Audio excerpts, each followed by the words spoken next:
ఆ కుటుంబ పాలనలకు వెళ్ళి ఆ కబ్జా కోర్ కమిటీలకు వెళ్ళి నేను ఈ రోజు బయటికి వచ్చినందుకు నాకు ఈ రోజున ఎంతో సంతోషంగా మన కబ్జా కోర్ ఎమ్మెల్యే చేసే అరాచకాలకు ఆయన చేసే కబ్జా కోర్ ముత్తిరెడ్డి ఆయన భూ కబ్జాలకు పాల్పడుతున్నందుకు ఇదే కాకుండా ఒక్క ఓటు వేస్తే ముత్తిరెడ్డికి ఓటేస్తే ఆయన బొమ్మడికి ఓటేసినట్టు ఈ జనగామ ప్రాంతంలో ఎప్పటి నుంచో ఆనవాయితీగా వస్తున్నది.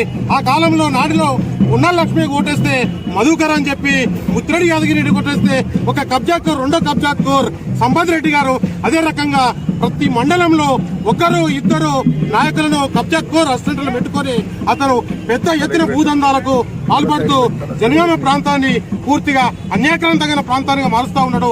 మన జనగామ గడ్డ అంటే ఇది ఒక పోరు గడ్డ అని చెప్పి అతనికి తెలియదు. ఆయన ఒక స్థానికేతరుడు.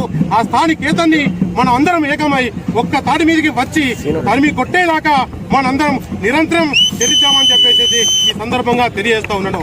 దయచేసి ముఖ్య కార్యకర్తలారా, రాష్ట్ర జిల్లా అధ్యక్షుల వారికి నేను ప్రధానంగా తెలియజేయడం ఏమనగా నాకు ఈ రోజున ఎంతో బయటికి వచ్చినందుకు చాలా సంతోషంగా ఉంది.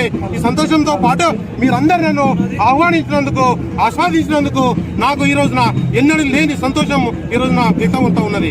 దయచేసి మిత్రుల మీరందరూ గమనించండి. ఈ రోజున ఏదో పెద్ద ఎత్తున ఒక 2000, 3000, 4000 మందితో మనం ర్యాలీ చేసిన ముఖ్యం కాదు. ఎప్పటికీ ఈ రాబోయే ఎన్నికల వరకు ఇదే రకంగా 1,00,000 ఓట్ల మెజార్టీ సాధనగా మన జనగామ గడ్డలు భారతీయ జనతా పార్టీ జెండాని దాకా మనం నిరంతరం కృషి చేయాలని చెప్పి ఈ సందర్భంగా